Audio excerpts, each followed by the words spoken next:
Wrist Cheese Radio Podcast, your home for horological hot takes, taboo topics, and often unpopular watch opinions. I'm your host, Bro Dinky. As me with always is my co-host, Schmidt. Schmitty, how's it going? It's going well, my friend. How are you doing? Doing well. Happy Halloween to everybody out there. This will be a Halloween drop episode.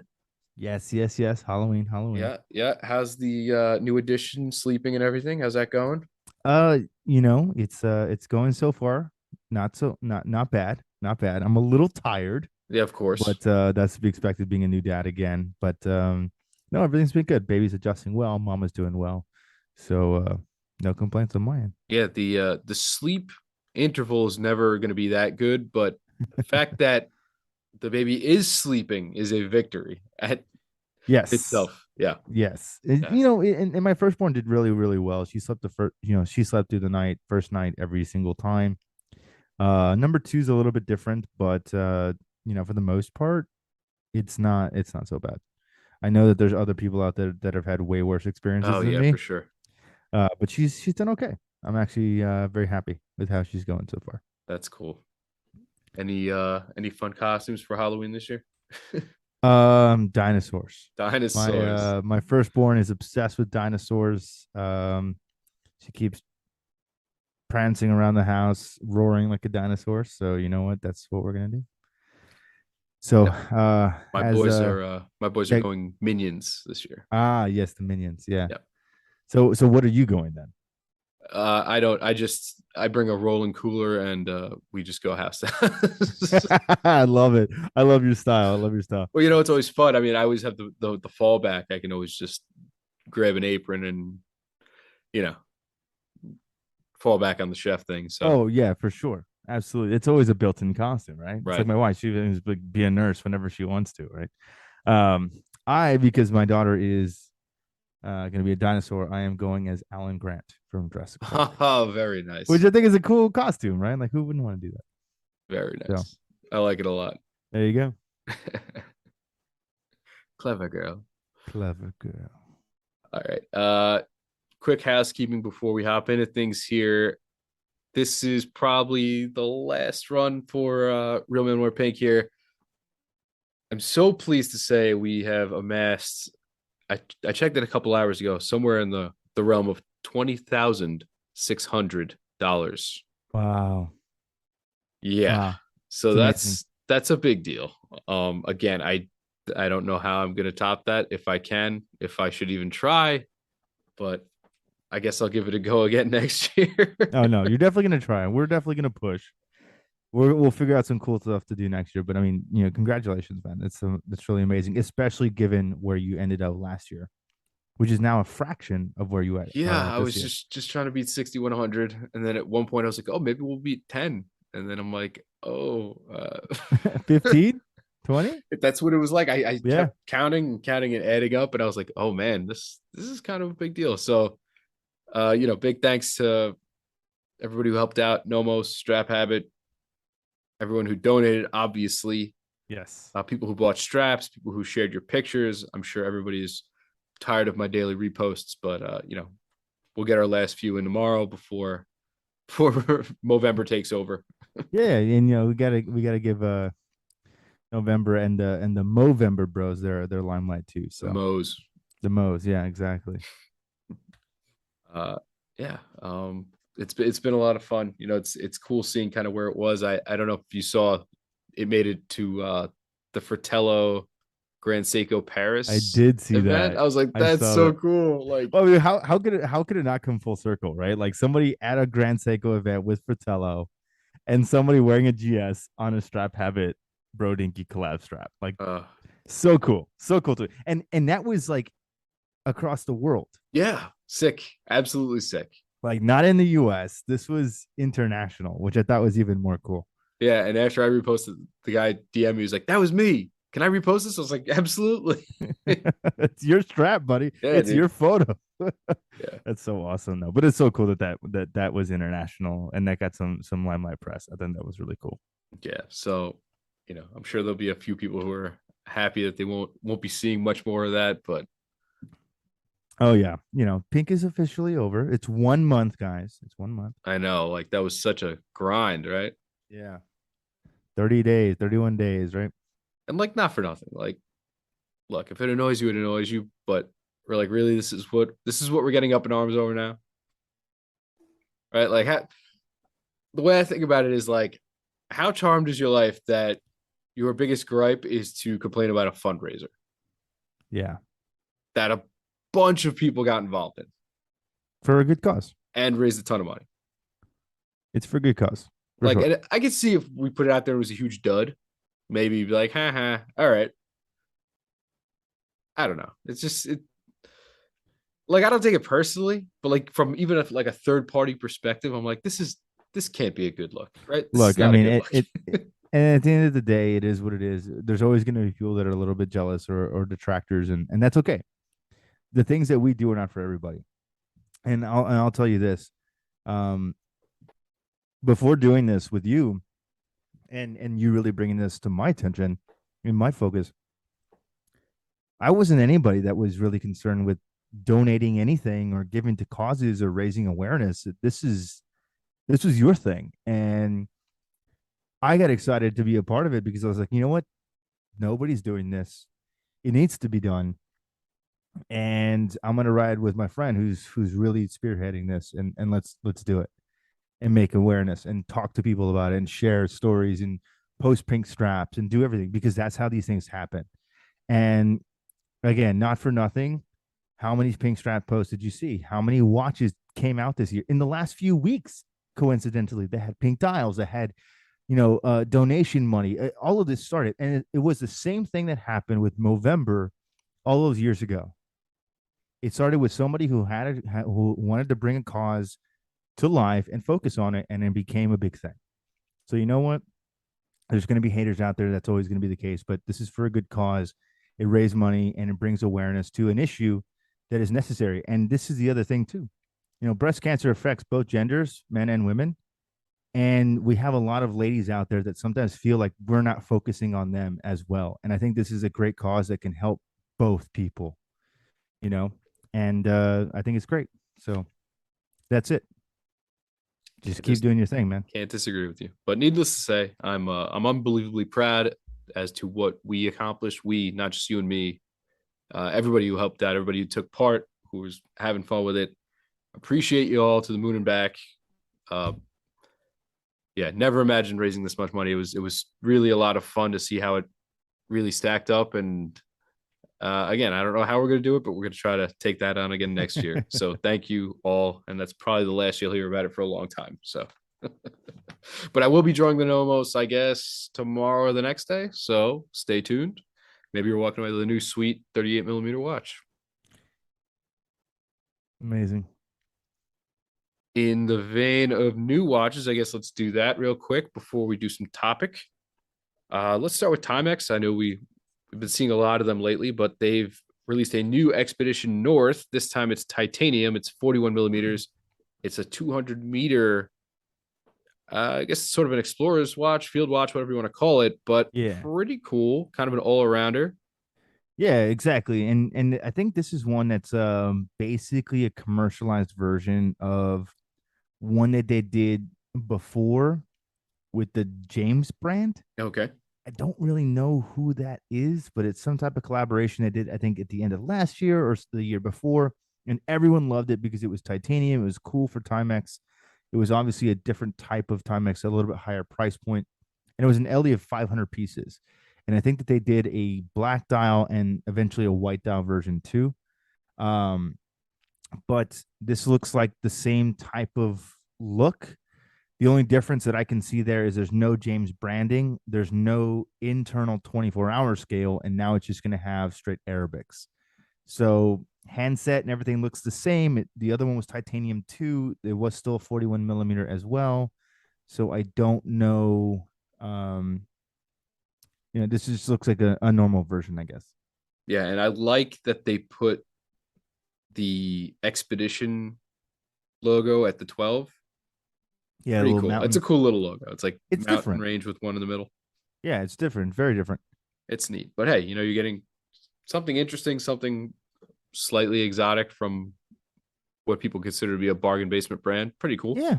And again, it's $350 is not a watch that's inexpensive. It's not a watch that's overly expensive. It would be a great hobbyist watch, weekender, whatever you want to call it, camping field watch, whatever. I think would be great. So kudos to Timex. I like it. They also dropped a Hodinkee Q collab again. It doesn't look anything like the old Hodinkee Q Yeah, collab. This one is very silver and gray. yeah, very monochromatic for sure. Yes, but it looks like it has a pretty cool bracelet. They took away I believe the last one had a, was it 12 or 24-hour bezel? Um, It kind of resembled a Let me Polar check. Explorer, but I remember it had hours on the bezel. This one has sort of more of like a dive bezel, 60 minutes. Yeah, the other one was a basically like a GMT bezel. Okay, there you go. Yeah, But this one, I really like this bracelet on it. It looks really cool, kind of very much 70s vibe. yeah, it's almost like a twist flex, like a Spidel like Right. expansion That is kind bracelet, of what but that looks like. it doesn't. I don't think it actually moves, but looks pretty cool. Oh, maybe it does. Yeah, I'm I sorry, guess. I take that back. It is an expansion bracelet. Oh, neat. So that's cool. Something extra. It Uh, is cool. yeah, staying somewhat affordable. I know you've probably seen that Rowing Blazers Seiko collab that came Oh out. yeah, how could you miss it? The dial colors were just like insane, so I guess they were sticking all with over Instagram for a sort of while. the Stella theme there, kind of resonating through A because that little bit, a little bit. yeah. Uh, Obviously I'm a big Seiko fan. I like What are your color. thoughts? I'm torn. I'm gonna be honest. I'm torn. I want to like it. I'm a sucker for kanji day. Yep, I really yep. like the markers, especially on the multicolored. With it's blacked out with the multicolored markers. Yeah, Pretty yeah, yeah. neat. The fluorescent dials are all pretty cool. I've said before how I do not like the watches they base this on, and I think that's my gripe. Yeah. I'm not a huge Dress KX fan. I think this case is still just a hair too big at 40 millimeters for what this watch tries to accomplish, especially because you're not getting much in the way of bezel. So if this was more Right. of like a diver or something that's going to take up some room with that bezel, I think it would be more successful. I just don't think this does it, and that's where Yeah. my gripes lie with this watch. I also don't love the handset that it comes on, that comes on it, but Yeah, yeah, for sure. I guess they're okay. They're neat. They're not that expensive, but I'm probably not trying to get one, especially not a secondary price.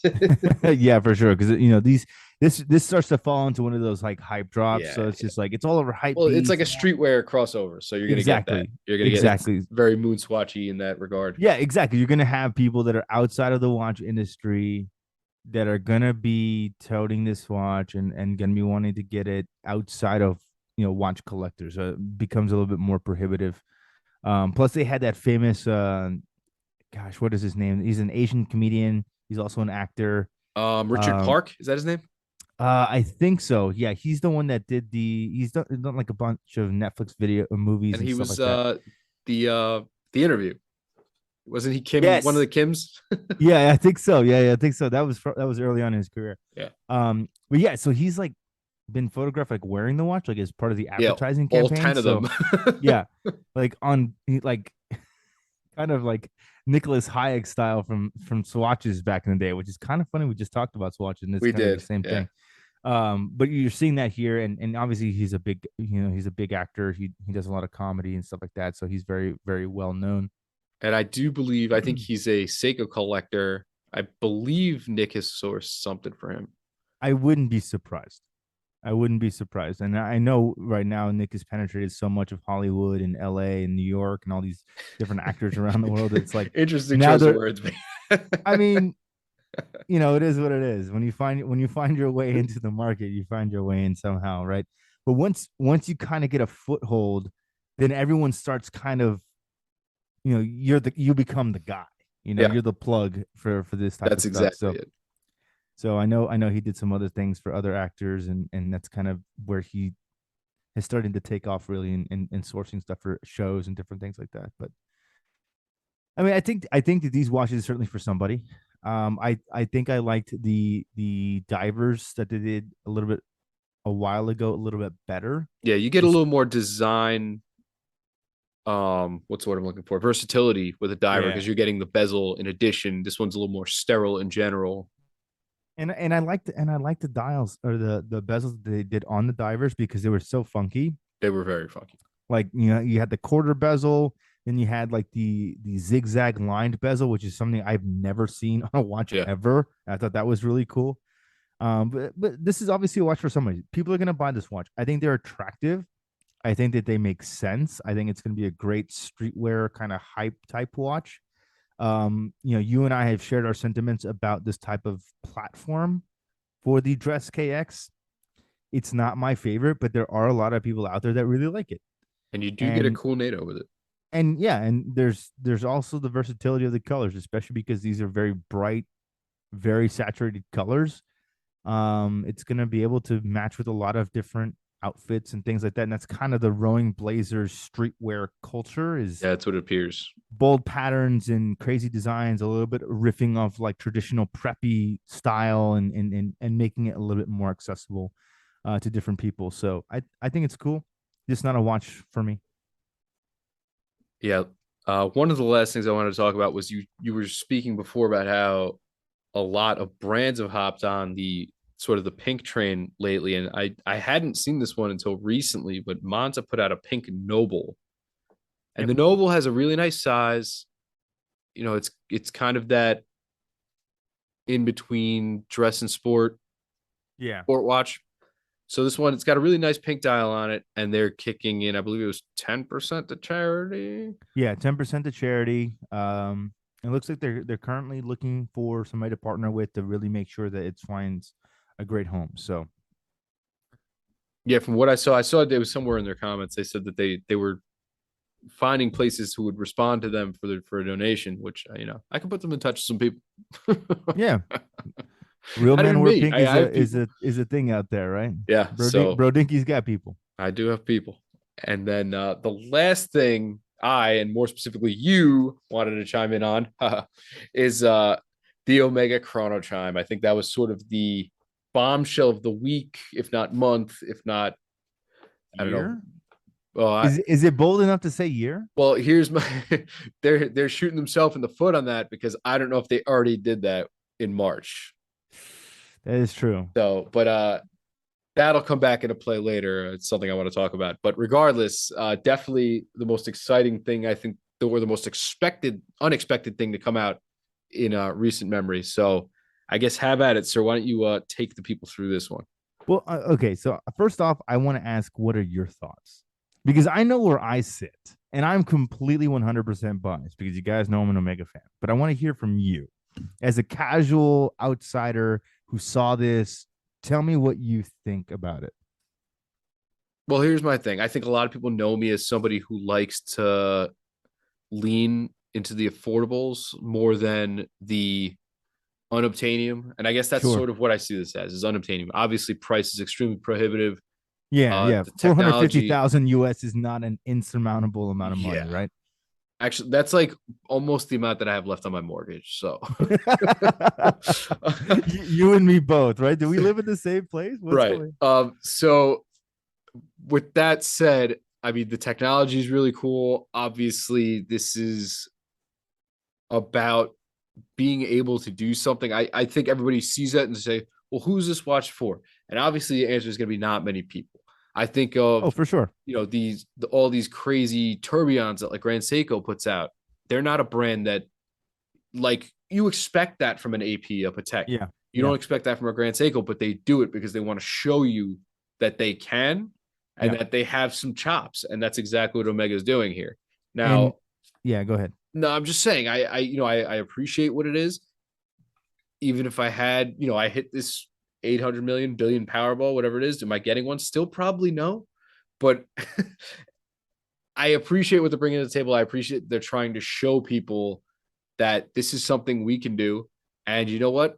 Some of the people that were often mentioned in the same sentence as aren't doing this. So, Yeah, and I think that that's that you hit the nail right on the head.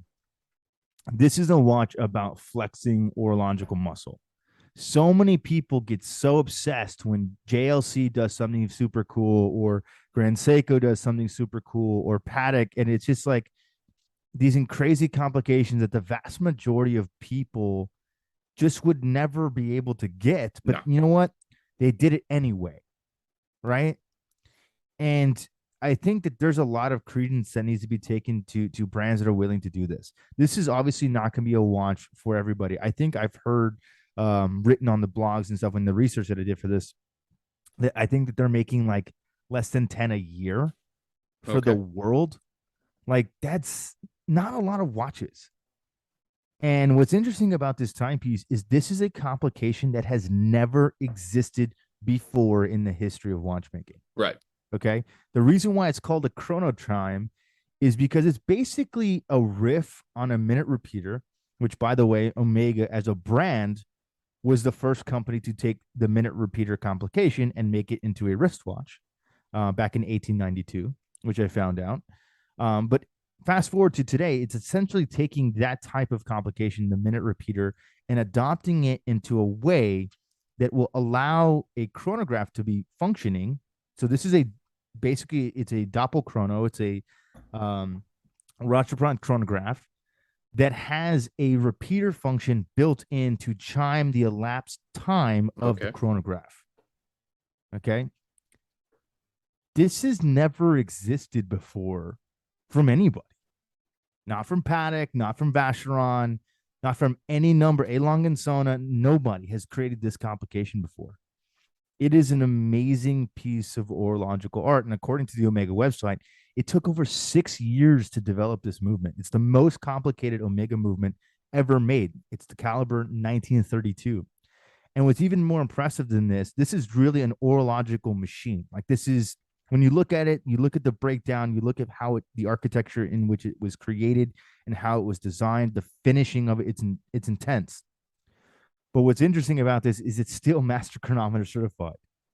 You can still stick a giant magnet to it, put it through an MRI machine, put it in water, all of the things that any normal master chronometer watch is subjected to. This first ever world premiere grand complication is also capable of the same stringent testing. I, to me, there's really nothing out there that's going to compete with this. One, because it's its own thing, it has never existed before.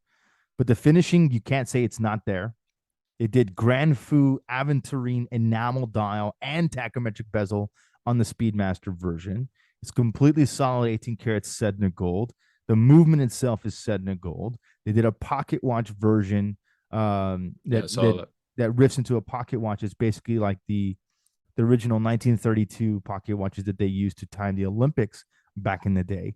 I mean, this watch is truly impressive, and they made it in two configurations. Yeah. One that's more about celebrating the heritage of the brand, and then two in a watch that's actually wearable in the Speedmaster version. Now, these are big watches.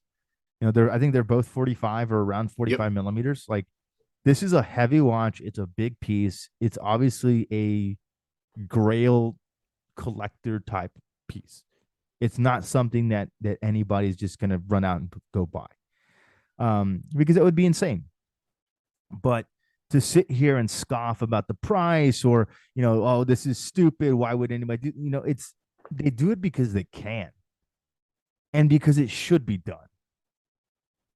One of my favorite quotes that was given, and it was an original quote by a gentleman who was an explorer. His last name was Mallory. And this was a guy who was going to climb Mount Everest. And he ultimately would have died climbing Mount Everest. And during one of the speeches that JFK gave for going to the moon in the 1960s, during an interview, they interviewed Mallory and they asked him why he wanted to climb Mount Everest. And what he said is because it's there. Why should we do a chrono chime? Why should Omega make a grand complication that's never existed? Because they should. That's the reality. That's the logic. It's because why not? Why do I want to be a brand like Rolex or like somebody else that's going to continue to raise their prices every single year? It's insane. It's crazy to me. And it just begs the question, should brands do this? And I think 100% that they should. And that will lead seamlessly into our topic for this week. By pure coincidence, I think before the announcement for the Chrono Chime even happened, Yes. somebody posed a question to us. A good And question, by the yeah, way. A so great rather question. than answering him straight out, I said, you know what? This is going to make for a really nice episode topic. Yes. Yeah, absolutely. So I will give Absolutely. him his due. His handle is chrono underscore can jam. He writes, what are your thoughts on the MR01 Baltic? I love my Baltic. My wife gave me the Bicompax 001 as a wedding gift when it came out, and I have been a loyal follower since. My question is, where's the line drawn when looking at affordability and not just making something? When the MR01 came out, it came in, it looked incredible. It still does. I heard the micro rotor was noisy, but wow. I wasn't sure if it was just mine, maybe, but finally found a review on YouTube where they addressed it. At what point should a brand say they need to sacrifice affordability to make a proper watch or stick with the cheaper movements and keep the price point low? So essentially, this person got this Baltic. They say that the micro rotor is very loud, and apparently, this is a bigger issue than just his watch. He likes the idea, he likes what they're doing, but is not sure if they overshot Yeah. what Because it's they're not going to be 100% perfect, right. right? So his question essentially is, should brands stick with what they know? Should they try to push boundaries? Or is there somewhere in the middle, I guess? I mean, I think I kind of already said it with the Chrono Chime. And for me, the answer is very simple. Absolutely yes. Now, I know that this is a little bit more of a poignant question, especially directed to kind of more micro space. But I think the interesting aspect of the micro brand world is you're delivering something that's truly different, special, unique, whatever you want to call it, in something that's not that expensive. When you're looking at an MRO1, I mean, we're talking what, around $1,000 or so for this type of watch. How many micro rotor watches do you know that you can get for that price point, regardless of the noise or not? And I think in some cases, yes, there are watches out there that exist in where the bearings for the winding mechanism are noisy. That's why when you look at the back of the micro rotor, it's held by a giant screw. When you look at the back of, say, like a Rolex or an Omega, there's typically ball bearings on the top that allow the rotor to spin with basically no friction. So there's no audible noise, right? It's a difference in the finishing quality, but also in the architecture of the movement itself. There's engineering that has to come into play to do something like this. Right. And in order to create a micro rotor watch like that, you're going to have to make some sacrifices, or you're going to have to find a I can't imagine supplier. it's cheap. No, it's not cheap. I mean, how many micro rotor brands do you know that produce these? Not many. You got JLC, right? You got Universal Genève, which is now completely defunct, right? They were big on micro rotors for their pole router series. I mean, there's not really a lot of brands that I can think off the top of my head that produce micro rotors, which means there's also subsequently not a lot of suppliers that can produce micro rotor movements, right? Because let's be honest, this is a Baltic. It's basically some type of seagull movement or some type of derivative of that because it's a lower cost movement, right? Yeah. It's how they can keep the prices down. But you're going to have to do a trade off. And I think this is a problem that's more geared to the micro brand space. But, for me, I think what makes Baltic special is they are doing something truly different. They're trying to be innovative in their space. And yes, they can be derivative, they can be homage worthy, but at the end of the day, it's a cool watch for what it is for around $1,000. I mean, what do you think, bro? For me, the answer is it depends. All right. Now, I all the time admit I like affordable watches, obviously, because you can own as many as you want and not feel overly guilty. And if you need to just Right. move one, it's never that much of a hassle. You can always just one in, one out, no big deal, not feel that bad about it. Kind of almost like a guilt-free part of the hobby. Whereas when you're making bigger purchases, there's a lot to consider, right? There's a Yeah, lot, you yeah. have to budget, right? If I want to pick up, a $150 watch or something, or a G-Shock for $100, I don't really have to think twice about it.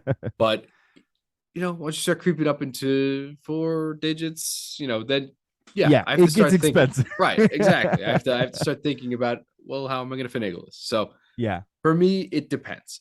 Where I was going with that is sometimes you get an affordable, you're like, wow, they're delivering me so much of this little package. You get it, and you're like, okay, now I understand why it was as much money as it was. Maybe Correct. you have to skimp somewhere, right? You're not going to get, you know, Wagyu ribeye for $5 a pound. I mean, as people say, cheap steak ain't good, good steak ain't cheap. You know what I mean? Yeah. So, so that's always kind of where I come from it. Now, sometimes, listen, you're going to find a gem. You're going to find somebody who delivers an affordable package. Maybe not everything is perfect, but maybe it's as simple as changing a strap or a bracelet, and then you have a heavy hitter on your hand, right? I, Absolutely. I think a Absolutely. lot of like the well loved Seikos of the past were like that, where you could just change a small aspect. Maybe it's just a bezel, Yeah. right? I Or mean, a handset, and bang, this watch is killer now. Okay. well, I mean, yeah, and before we move on to a different point, but let's look at that. Think about the SKX. Yeah, that's always one we go to. I mean, we talked about this at length so many times, and I'm going to keep talking about it, but this was a perfect example. That watch was not perfect. The chapter rings are always misaligned. The bezel rotation was kind of hit or miss on certain models. JDM was sometimes a little bit better than the Singapore versions or the Malaysian whatever it was, but it didn't hack, right? Like there Yeah. was no hacking feature. But you know what? People didn't care. The watch was beautiful because of some of its little bit imperfections, right? It's not perfect. It's not meant to be perfect. But that's why I could buy one of the most sought after dive watches in the world back then for $180. Yep. I mean, let's be honest. You're going to have to make some types of concessions. But you know what? I don't think that Baltic is sacrificing the movement accuracy or the quality of the product that they're producing just because the rotor's a little bit louder.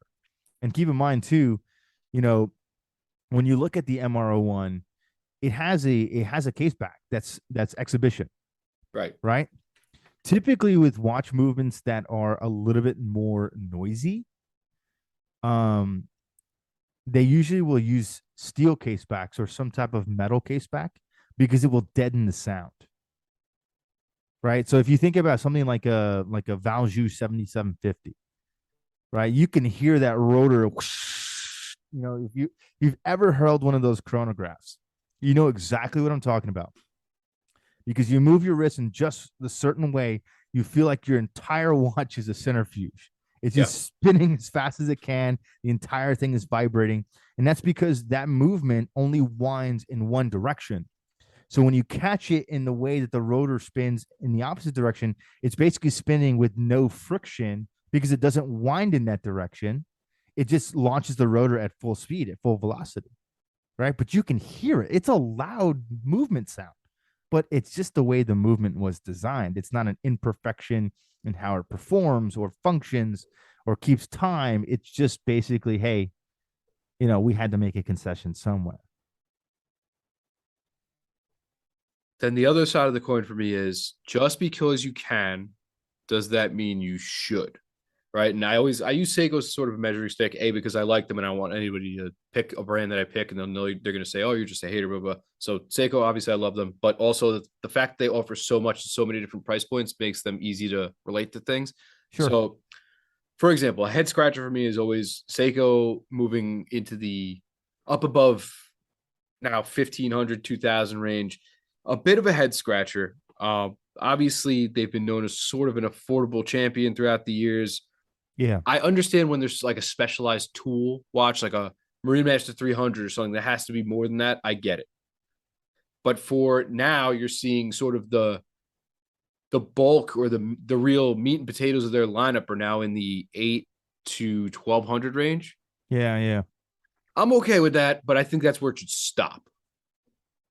Like I Yeah. accept that they're trying to deliver more. I understand that, and I like what they're putting out, but I don't want to see them go above and beyond that really because I mean, again, you have Grand Seiko to sort of take the reins from there anyway. Yeah, exactly. And that's exactly what it is. So, I mean, I then you have Grand Seiko who also does this on their end. Like I said, they make things like tourbillons, they make crazy movements, they make crazy case finishings, dials.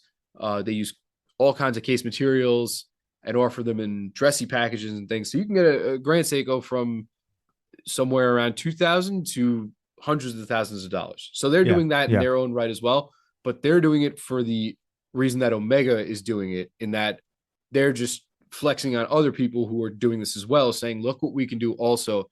But that's their thing. Grand Seiko can do that and Yeah. should do that.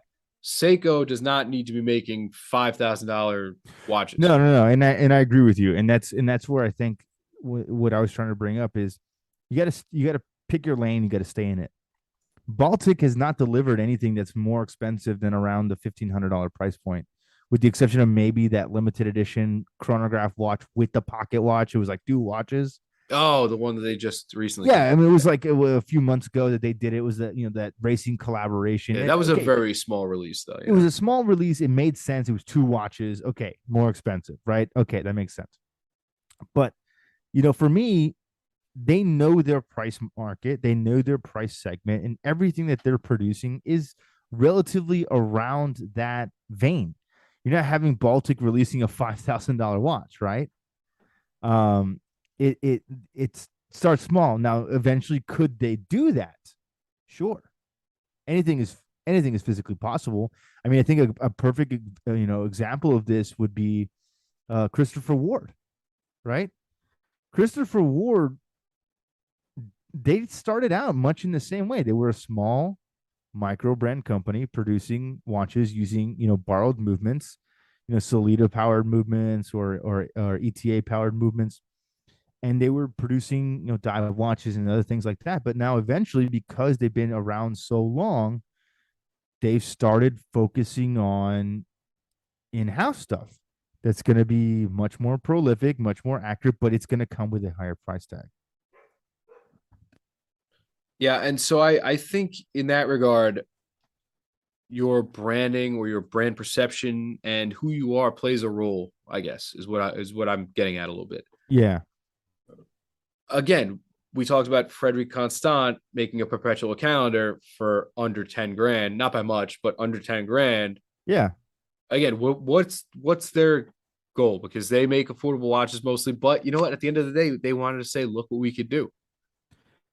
Look, I And just think that's an in-house caliber, right? yeah, it is an in-house caliber. So that was developed by them. And I think, at the end of the day, what this does is it just shows a brand's chops. And I think if the brand is willing to take on the R&D and the cost of development to make something like this, why not? It makes the entire watch industry better for it. And that was the same thing that I said over the years when when the Swatch Group started cutting away ETA's movement deliveries to different brands outside of the Swatch Group. For many years, this was the big to do. It was a big controversy because everyone was like, "Oh, well, you've been supplying us with all the support and these movements now, and all of a sudden you're going to take this away, and we're not going to have anything. You're using it as a way to monopolize the industry where only you benefit." And the idea from Hayek and the higher ups at that time certainly was a business decision because other brands were basically profiteering off of the development that the Swatch Group had to incur, but it was a way to help reignite the passions of the watch industry and say, you know what? We need brands to start innovating and making things themselves again, the way that so many of them did when they first became brands. Because at one point in time, every brand was a micro brand by Yeah. today's definition. And only the ones that could really stick it out and be, you know, savvy enough to roll with the tides of change in the industry survived. And those who didn't fell by the wayside. And my favorite brand, Omega, was almost a victim of the quartz crisis and all of these things that happened, right? But if Swatch Group hadn't have said, "Hey, We're no longer supplying you with movements just because you want to buy them from us. We wouldn't have in-house Panerai movements. We wouldn't have in-house Breitling movements. We wouldn't have in-house tag movements. All these movements were being purchased from the Swatch Group. Rotors and other decorative elements were being swapped onto them, and they were being sold as their own stuff. When in actuality, it was not. It was just rebranded to look like that brand had developed it.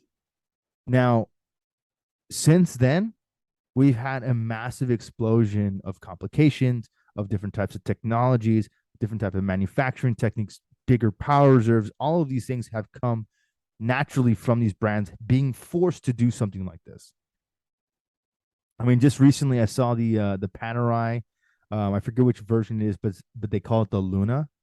It's like a very thin dress watch version. I think it's marketed more to women, but it has a moon phase on it. Yeah. It's an actually really nice looking Panerai. I really do like it. And if I was going to buy a Panerai for my wife, that would be a watch that I would certainly consider because I really love the symmetry of the moon phase at 3 o'clock. I think it's a very attractive watch. I love the name Luna. It's very cool. And that would not be a watch that Panerai would have made 10 years ago, 15 years ago. You know, they weren't being forced, they were just basically taking Unitas 6497s and 6498s and swapping them out with Panerai plates. And then, like, all right, guys, you got a manual one Panerai. It's the same 6497 you could have bought off of eBay for $300. You know what I mean? Like, it was nothing. So I think all of this stuff, you know, coming full circle, I think if brands are willing to do it, they should do it. Not everyone's going to understand it, but sometimes for brands, it's about taking the road less traveled. And I think, you know, Omega certainly did that with the Chrono Chime. Had Omega never produced this watch, nobody would have cared because nobody would have ever known they were capable of doing it. And I think that this might change the sentiment for very high end collectors that are looking at, you know, a brand like Omega. Because what other company out there that delivers a watch that can penetrate all market segments? I don't know of a single other one. Can you buy a $5,000 Patek new? You can buy a $5,000 Omega, but you can also buy a $500,000 Omega, and they all share the same technology. Isn't Yeah, that weird? I would have to bridge Seiko and Grand Seiko to get that. Yeah. And Seiko as a again, and that's a perfect example too. But Seiko as a brand, overarchingly, is certainly in that way, right? But you're right. You would have to bridge both entities.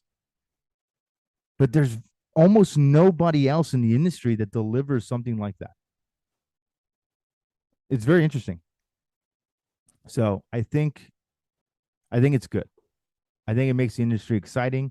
I get excited about seeing these things. And when I saw the Chrono Chime drop, I was like, there's no way this is real. how did they do this? This is the brand is like, yeah, Speedmasters, yeah, we'll keep it around 6,000. I mean, if this is a Rolex, it'd be 15, right? Like it'd be $20,000, one of the most iconic chronographs in the world. Yeah, 6,000 sounds about right. So I don't know. That's just kind of where I sit on it. I think it's great for the industry. I think brands that they have the capabilities, they have the intestinal fortitude to do it, they have the understanding that it may not be for everybody, and that's okay. Then they should do it. Like I said, I cannot imagine Frederick Constant is slinging slimline moon phase perpetual calendars out the door No. because for them that's a very expensive watch in their range. But I'm glad that they did it, and somebody's gonna buy it and be like, "This is really freaking cool." I wish more brands would take this risk and do something like this. That's my 2 cents. Yeah, and with regard to Baltic, I mean, we talk about them enough in the new drop segment, pretty much, kind of often. I like what they do. Their watches are inspired. Some people would say they're a little derivative at times, maybe, but I mean, there's only so many configurations of no date Correct. diver you can make. You know what I mean? Yeah, eventually everything's gonna start to look the same. Right, right. So I'm in favor of pushing boundaries. You know, sometimes you gotta kick your coverage. I think that's growing pains of being a smaller player and expanding. Yes. Is you're going to have to try to test the waters, and sometimes you're not going to hit it all the way out of the park. You're going to have to settle for, you know, a single. Yeah. Yeah. Absolutely. But on the other end of it, you just can't win. This is a hobby you can't win in, right? Oh yeah, for sure. Let me I mean, let me we talked about the date window issue all those episodes ago. well, let me put it Remember to the you like gripes this. episode? Let me put it to you like this. And this was the joke when people saw the Chrono Chime this week is they're trying to say how Omega is look at what they're doing with their branding. They released a $260 moon watch. They released a $400,000 Chrono Chime, right? Yeah. Look at how thin they're spreading their branding out, blah, blah, blah. Whereas you could view that as they offered you a $260 Bioceramic Speedmaster. They're also offering somebody a watch movement that doesn't exist in a wild package for people who can afford that. Yeah. And in between, they offer you everything you could probably want. Yeah. So again, haha, I guess, but like I don't know. Those didn't stick with me. I didn't read the drop that way, and I don't think it's that funny. Like it just doesn't hit the way that I engage with humor. Like I would want a brand to put out a cheap watch and an expensive watch. That doesn't bother me. Absolutely. Why would I care if I'm a Speedmaster owner or I'm a whatever? I'm the person who bought the Chrono Chime. Do I care that they put out a $260 cheaper version? No, I don't, because it's not the same thing. Yeah. It's Right? not the same thing. And any collector who says that it is, or that somehow it's remotely, diminishing the brand, it's obviously a collector that's very uninformed. Well, do you It's a person that's you eat tomahawk ribeye every night? No, you have a hamburger. They're yeah, both beef. What are you, yeah, cheap? yeah, Are you exactly. diluting your diet? Yeah, Come on. exactly. It's a very circular logic. It doesn't make any sense. And when you really extrapolate it out, it's not something that is logical. It's not at all. All of these things are good for the industry. Why? Because there's a collector out there who's going to buy a $450,000 Chrono Chime because it's like one of the most impressive watches ever made, period. But there's a high school student that's graduating that just got, a hype drop and got himself a Mars Moon Swatch. These are two people that really love watches for two different reasons and in two different price categories. And sometimes I think that we forget that there are collectors in both of those spaces. So many times do we shop with our own wallet when we think about things like this. And I know, and you and I shared the same sentiment, every single hype drop that comes out that's like $500,000, like I can appreciate it as a casual viewer. I'll never be able to get it, but that doesn't matter because somebody out there will, and somebody out there is going to enjoy it the same way that, somebody's going to enjoy a $260 Moon Swatch. And you know what? I would not be shocked if the person who winds up with the Chrono Chime has a mood swatch. Oh, 100%. They do. There's just that niche of collectors out there. So it would not surprise me a bit. I know it's true. I mean, Speedmaster collectors are diehard. Speedmasters are Speedmasters. Doesn't matter if they're made in bioceramic or fully encased in 18 karat set and gold. What are you gonna do? What are you gonna do? But yeah, that's my 2 cents. I think I pretty much we pretty much covered this. I don't think there's many other ways about it. But yeah. So Chrono Can Jam, shout out to you, buddy, for posing this quixotic question. I think it was great. Bro talked to me about it earlier when we were talking about the idea for this week. So I know we didn't really directly answer your question in the comments, but hopefully making an episode out of your question in terms of its answer was a little bit better and more beneficial for you. So thank you for submitting it, man. I appreciate it. Yeah, and thank you all for tuning in for another episode. I guess we'll take this one out, Schmitty. Thank you for joining me on another episode of Rich Cheese Radio. We'll see you next week for episode 55. Take care, everybody. Peace.